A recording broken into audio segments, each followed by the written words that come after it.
Hello mga bay, karon magluto taog tinibuok nga manok. So, welcome to my first vlog.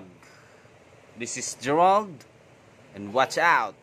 Oh, dara tong manok. Ang liog sa manok, o dili ning isa ha kay natigbasa na ganina. Hapit maputol. Dara tong mga lamas nga gamiton, atay magic sarap. Buyas, bumbay, ahos, tanglad, kamatis. Ug kani atong gamiton nga pangkuano niya, luto. Paminta ug asin. Alright? So steady lang kayo. At magluto na tayo.